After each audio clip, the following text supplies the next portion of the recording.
아멘. 자, 오늘은 4장 28절부터 37절까지 말씀 읽었는데요. 여러분 우리 복습을 한번 해보도록 하겠습니다. 여러분 다니엘서 1장, 다니엘서 1장 이제 기억해 보시면 다니엘과 세 친구가 바벨론으로 이제 끌려왔죠. 포로로 끌려왔는데 뜻을 정하고 하나님 말씀대로 살기로 작정을 했더니 하나님께서 그들을 높여주신 이야기가 다니엘서 1장에 기록되어 있었고요. 자, 다니엘서 2장은 어떤 내용이었습니까? 다니엘서 2장은 느부갓네살 왕의 첫 번째 꿈 이야기가 나오는데 느부갓네살의 꿈속에서 한 큰 신상을 봅니다. 심상치 않은 꿈이었는데 그래서 꿈 이야기, 꿈 내용도 말해주지 않고 그 꿈 내용과 꿈 해석을 맞추라고 지혜자들에게 독촉을 합니다. 그때 이제 다니엘이 그 꿈을 해석하는데 하나님께서 세계 역사를 주관하신다. 바벨론 이후에 세계 역사를 주관하신다. 세계를 경영하시는 분이 하나님이시라고 하는 것이 느부갓네살의 첫 번째 꿈 이야기를 통해서 드러났습니다. 그리고 다니엘서 3장에서는요. 느부갓네살 왕이 두라 평지에 금신상을 세우는데 여기서 말하는 금신상은 다니엘서 2장의 꿈에서 보는 그 바벨론, 머리가 금으로 되어 있었다 그랬죠. 금신상은 바벨론을 상징하고 그 전체 동상을 금으로 만들었다고 하는 것은 바벨론 나라가 영원할 것이다 라고 하는 것을 선언한 것이었습니다. 그래서 이제 이는 하나님의 주권에 대한 도전이었고요. 그래서 이제 그런 중에 하나님께서는 다니엘의 세 친구를 풀무불에서 구함으로 말미암아 하나님의 능력을 드러낸 내용이 다니엘서 3장 나오고 있고요. 자, 이제 다니엘서 4장은요. 느부갓네살 왕의 두 번째 꿈 이야기입니다. 자, 두 번째 꿈 이야기인데 이 꿈을 통해서 다니엘서 3장에서 하나님의 주권에 도전한 느부갓네살 있죠. 그 느부갓네살의 교만에 대한 경고가 꿈을 통해서 나타나는 것이 바로 다니엘서 4장에 나오는 느부갓네살 왕의 두 번째 꿈 이야기입니다. 여러분 4장도 이미 이제 살펴보았습니다만 4장 1절부터 3절까지 느부갓네살 왕의 간증이 나오고 그리고 이제 4장 4절부터 18절까지는 그 다니엘에게 느부갓네살 왕이 꿈 내용을 이야기를 합니다. 그리고 19절부터 27절까지 우리가 오늘 읽은 본문 바로 앞부분에는요. 꿈을 해석을 합니다. 꿈을 해석을 하고 오늘 읽은 본문에서는 다니엘이 해석한 그 꿈대로 그대로 이루어지고 결국 느부갓네살 왕이 하나님을 찬양하는 것으로 이제 4장이 마치게 되는 것입니다. 자, 그러면 여러분 느부갓네살 왕의 두 번째 꿈 이야기를 잠깐 내용을 좀 말씀을 드려보면 이 느부갓네살 왕이 꿈을 꿨는데 땅의 중앙에 나무가 있었습니다. 그런데 이 나무가 자라서 견고해졌는데 그 높이가 하늘까지 닿았고요. 그리고 땅 끝에서도 이 나무를 볼 수 있을 정도였습니다. 잎은 아름다웠고 열매는 많아서 만민이 먹을 만했고 또 들짐승과 새의 거처가 되었다는 것입니다. 그런데 한 순찰자, 한 거룩한 자가 하늘에서 내려와서 소리를 지르는데 나무를 베고 가지를 자르고 잎사귀를 떨고 열매를 해치고 짐승들을 그 아래에서 떠나게 하고 새들을 그 가지에서 쫓아내라고 소리를 칩니다. 그러나 그루터기는 남겨두되 새와 노줄로 동이고 하늘 이슬에 젖고 땅의 풀 가운데서 짐승과 더불어 제 몫을 얻게 하라고 하면서 그 마음이 변해서 짐승의 마음을 받아서 7대를 지내게 될 것이다. 지금 한 순찰자와 한 거룩한 자의 말입니다. 그런데 이와 같은 일이 발생하는 이유는 무엇이냐면요. 지극히 높으신 이가 사람의 나라를 다스리며 자기의 뜻대로 그것을 누구에게든지 주시며 또 지극히 비천한 자를 그 위에 세우는 줄을 사람들이 알도록 하기 위함이라 라는 것이 바로 이 한 순찰자와 한 거룩한 자의 말이었다는 것입니다. 자, 이 느부갓네살의 두 번째 꿈도요. 지난번 꿈과 마찬가지로 어느 지혜자도 꿈 내용을 알긴 알았습니다만 그 꿈을 해석할 수는 없었습니다. 하나님께서 모든 환상과 꿈을 깨달아 알게 하신 다니엘만 그 꿈을 해석할 수 있었고요. 그래서 이 다니엘이 이 느부갓네살 왕에게 꿈을 해석해 줍니다. 땅의 중앙에 있는 큰 나무는 느부갓네살 왕을 상징하고요. 이 느부갓네살 왕의 권세가 최고에 달했을 때 하나님께서 명령하신 것이 이 느부갓네살 왕에게 미친다는 것입니다. 느부갓네살이 사람에게 쫓겨서요 야인처럼 살기를 7년이나 산다는 것이고요. 야인으로 7년을 지내면서 무엇을 깨닫게 되냐면요, 사람의 나라를 다스리는 분이 하나님이시구나. 하나님께서 당신이 원하시는 대로 누구에게든지 나라를 주시는구나. 이 사실을 알게 된다는 것입니다. 그러나 그 나무 뿌리에 그루터기는 남겨두라고 하셨다는 것은요, 하나님께서 세상을 다스린다는 사실을 느부갓네살이 깨달은 후에야 느부갓네살 왕의 나라가 견고해진다고 하는 것입니다. 결국 이 꿈을 통해서는요, 하나님의 주권에 도전한 느부갓네살이 하나님의 벌을 받아 내치게 될 것이지만, 그러나 세상의 주권이 하나님께 있다는 사실을 깨달은 후에는 다시 돌아와서 나라를 견고하게 세울 것이다라고 하는 그런 내용이 그 꿈 안에 담겨져 있는 것입니다. 자, 그러면서 여러분, 다니엘은 꿈을 해석할 뿐만 아니라 이제 해결책도 제시하는데요. 여러분, 27절입니다. 어제 읽었던 말씀인데요. 자, 4장 27절. 다니엘이 꿈을 해석하면서 해결책도 제시하는데 27절 같이 읽습니다. 시작. 그런즉 왕이여, 내가 아뢰는 것을 받으시고 공의를 행함으로 죄를 사하고 가난한 자를 긍휼히 여김으로 죄악을 사하소서. 그리하시면 왕의 평안함이 혹시 장구하리이다 하니라. 아멘. 자, 왕에게 이제 다니엘이 말씀을 드립니다. 내가 아뢰는 것을 받으시고, 다시 말하면요, 하나님께서 세상을 다스린다는 사실을 겸손하게 인정하십시오. 자, 그러면서 공의를 행함으로 죄를 사하고 가난한 자를 긍휼히 여김으로 죄악을 사하소서. 하나님의 뜻대로 공의와 긍휼을 행하십시오. 공의와 긍휼을 베푸십시오. 라고 하는 것이 다니엘의 해결책이었습니다. 자, 이제 오늘 본문은요, 그 이후의 그 이야기를 다루고 있는데 28절입니다. 자, 28절도 같이 읽습니다. 시작. 이 모든 일이 다 나 느부갓네살 왕에게 임하였느니라. 아멘. 앞에도 말씀드렸습니다만 하나님께서는요, 그 느부갓네살 왕에게 꿈을 통해서 경고를 했습니다. 자, 그런데 하나님께서 경고한 일이 느부갓네살 왕에게 그대로 일어났다는 것입니다. 이것이 무슨 뜻입니까?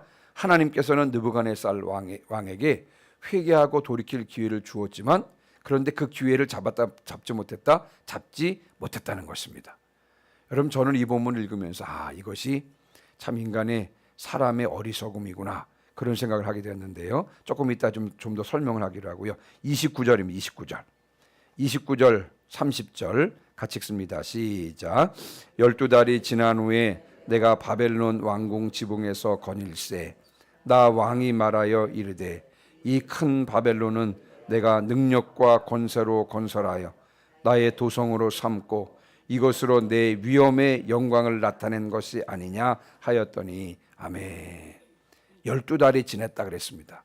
이 말은 무슨 말이냐면요, 하나님께서 느부갓네살 왕에게 1년 동안의 유예 기간을 주신 것입니다. 하나님께서 경고를 하고는 그리고 1년 동안의 유예 기간을 준 것입니다. 자, 그러면 여러분 같았으면 어떻게 했겠습니까? 자, 여러분들이 이제 하나님 앞에 죄를 범했습니다. 하나님께서 그 죄에 대해서 경고하셨습니다. 자, 그러면 어떻게 해야 되죠? 그러면 겸손하게 죄를 인정하고 자복하고 회개하고 주님께로 돌아와서 주님의 뜻대로 살려고 해야 하는 것 아니겠습니까? 그러나 여러분, 느부갓네살 왕은 그렇게 하지 않았습니다. 자, 그러면서 이제 꿈을 통해서 경고를 받고 난 1년 후에 이야기가 다뤄지고 있는데요. 어느 날 느부갓네살 왕은요, 꿈의 경고를 받고 1년 후 어느 날 느부갓네살 왕이 바벨론 왕궁 지붕을 거닐고 있었다 그랬습니다. 자, 근데 그곳을 거닐면서 이 바벨론 성을 바라본 것입니다. 그 바벨론 성을 바라보면서 그 아름다움을 보고 감탄한 것입니다. 그러면서 이렇게 말한 것이에요. 참으로 아름답구나. 이 아름다운 성을 건설한 자가 누구냐? 내가 나의 능력과 권세로 이 성을 건설하였지. 그리고 이 아름다운 성을 근거로 해서 결국 내 위엄의 영광을 나타냈어. 다시 말하면 이 바벨론 성을 중심으로 내가 세계 제국을 건설하고 지금 세계를 다스리고 있지. 아름다운 바벨론 성이요. 이렇게 말하는 것입니다. 다시 말하면 여러분, 느부갓네살 왕이 두라 평지에 금신상을 세웠을 때의 심정과 똑같은 것입니다. 그 바벨론의 두라 평지에 금신상을 세우면서도 그랬거든요. 이스라엘이 하나님이 세계를 경영하고 세계를 다스린다고 무슨 어리석은 소리예요. 어림없는 소리지. 바벨론이 세계를 다스리고 세계를 정복하고 다스리는 것이지. 그런 심정이었거든요. 마찬가지였습니다. 느부갓네살 왕은요, 하나님으로부터 경고를 받았음에도 불구하고 그 아름다운 성 바벨론을 바라보면서 그 아름다운 바벨론 성에 도취되어서 내 위엄의 영광을 나타낸 이 성이요, 이 바벨론을 중심으로 세계를 다스리고 또 정복하고 결국은 그 세계를 다스리는 것이지. 이런 심정이었던 것입니다. 그런데 여러분, 이 느부갓네살 왕의 이 말은요, 당시의 현실을 살펴보면요, 더욱 쉽게 공감할 수가 있습니다. 그 당시는 언제였냐면요, 이 느부갓네살 왕이 다스린 지 한 30년 되는 때였습니다. 대략 BC 한 570년 경이었는데, 그 당시는 어떤 일이 있었냐면요, 이제 남쪽에서부터 이 바벨론을 괴롭혔던 나라가 애굽인데, 애굽과 3차에 걸쳐서 전쟁을 치렀는데요, 이때 애굽과의 3차 전쟁에서 느부갓네살이 완벽하게 승리를 합니다. 이제 완벽하게 제압을 하는 거예요. 그리고 유럽 쪽의 섬나라들도 정복을 하고요, 동쪽으로는 메대도 정복한 그런 상황입니다. 그리고 세계 7대 불가사의 중에 하나였던 그 공중정원을 만들었고요. 아마도 오늘 본문의 말씀은요, 공중정원을 거닐면서 이 말을 하지 않았을까, 그렇게 상상해 볼 정도인 것입니다. 현실적인 상황을 보면 정말 느부갓네살 왕은요, 가질 것은 다 가진 그런 상황입니다. 참으로 놀라운 업적을 달성한 그런 때였습니다. 비록 하나님으로부터 경고를 받긴 받았지만 자신이 다스리는 바벨론은 결코 망할 것 같지 않은 그런 상황이었습니다. 느부갓네살 왕이 다스림이 정점에 이르는 그런 때였습니다. 그래서 스스로 만족하면서 하나님의 주권을 무시하고 이렇게 교만한 말을 내뱉었던 것입니다. 자, 이 말이 아직도 왕의 입에 있을 때 하늘에서부터 소리가 내렸는데, 여러분 31절입니다. 자, 31절 같이 읽습니다. 시작.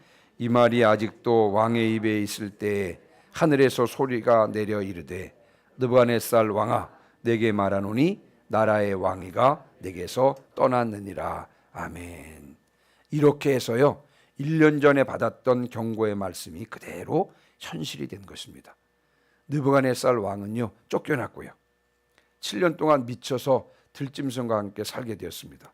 머리털은 독수리털과 같이 자랐고요, 손톱은 새 발톱과 같이 되었고, 그렇게 느부갓네살 왕은 7년을 야인처럼 지내게 되었던 것입니다. 저는 오늘 본문을 보면서요, 이게 우리 목사님께서 늘 하나님 나라의 차원이라고 말씀하시잖아요. 그 하나님 나라 차원, 그 영혼의 차원에서 생각하지 않고 현실적인 차원에서만 생각하는 것이 인간의 어리석음의 원인이 아닌가, 그런 생각을 해보게 되었습니다. 여러분, 자꾸 현실적인 차원만 생각하면 여러분, 영혼의 차원은 생각하지 않게 되는 것입니다. 또 영혼의 차원을 생각하면 여러분, 현실적인 차원에 매이지 않게 되는 것입니다. 사람만을 의식하게 되면 하나님을 의식하지 않게 되고요, 하나님을 의식하면 사람을 의식하지 않게 됩니다. 누가복음 12장에 나온 어리석은 부자를 한번 생각해 보시기 바랍니다.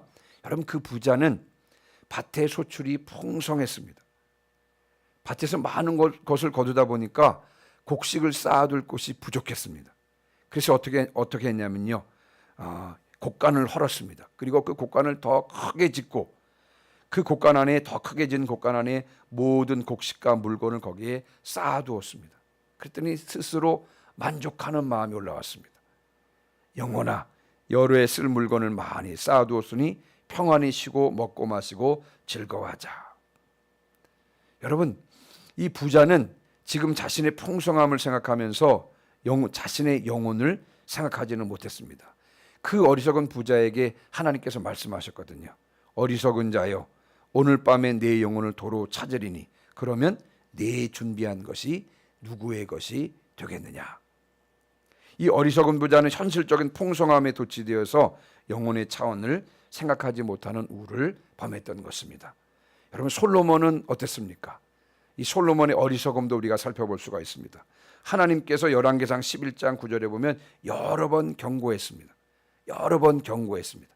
하나님의 말씀대로 살라고 여러 번 경고했습니다만 그는 부귀와 영광에 취해서 그 경고를 듣지 않았습니다. 현재 누리고 있는 풍성함에 빠져서요, 영혼을 만지시는 하나님의 음성을 무시했던 것입니다. 우리 야복강의 야곱도 한번 생각해 볼 수 있습니다. 형 에서만을 의식하자 그는 두려움에 빠졌습니다. 그래서 모든 재산과 모든 가족을 앞으로 내보내고는 자신은 맨 뒤에 숨어 있었습니다. 왜요? 에서가 두려웠기 때문에 그랬습니다. 그러나 하나님과 씨름하며 하나님을 의식하게 되자 형 에서가 두렵지 않았습니다. 그래서 그는 모든 재산과 모든 가족들보다도 제일 앞에 서서 형 에서에게로 나아갈 수 있었던 것입니다. 시편 106편 15절에는 두려운 말씀이 있는데요. 여호와께서는 그들이 요구한 것을 그들에게 주셨을지라도 그들의 영혼은 쇠약하게 하셨도다. 시편 106편 15절 말씀입니다. 입에 먹을 것이 가득해서 만족스러울 수는 있습니다. 그러나 그렇다고 해서 우리의 영혼이 만족스러운 것은 아닙니다.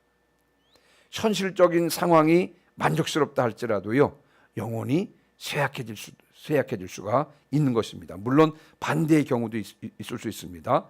영혼이 만족스러운데 현실적인 상황이 또 만족스럽지 못할 때도 있습니다만, 그러나 중요한 것은 뭐냐? 현실적인 만족을 추구할 때와 영혼의 만족을 추구할 때의 결과는 완전히 다르다고 하는 것입니다. 요한 3서 1장 2절의 말씀에 사랑하는 자여 내 영혼이 잘됨 같이 내가 범사에 잘되고 강건하기를 내가 간구하노라. 우리가 우선적으로 영혼이 잘 되어야 범사가 잘되고 강건하게 되는 줄 믿습니다. 영혼이 잘 되어야, 다시 말하면 이 하나님과의 관계가 잘 되어야 범사도 잘 되고 육신도 강건하게 되는 줄 믿습니다. 그러나 여러분, 범사가 잘 되고 강건하다고 할지라도 영혼이 잘 되지 못하면 여러분 아무것도 아닌 것입니다.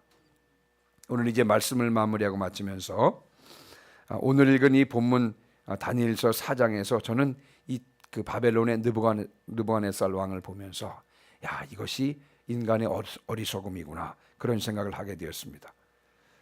우선순위를 분명히 하시는 저와 여러분 되시기를 주님의 이름으로 축원합니다. 우리가 우선은 영혼의 문제에 집중해야 될 줄 믿습니다. 현실적인 만족이 아니라 영혼의 만족을 우선 추구하시는 성도들 되시기를 주님의 이름으로 축원합니다. 현실적인 만족이 아니라 영혼의 만족을 추구할 때 그 결과를 주님께서 기뻐하시고 또 만족스러울 줄 분명히 믿습니다.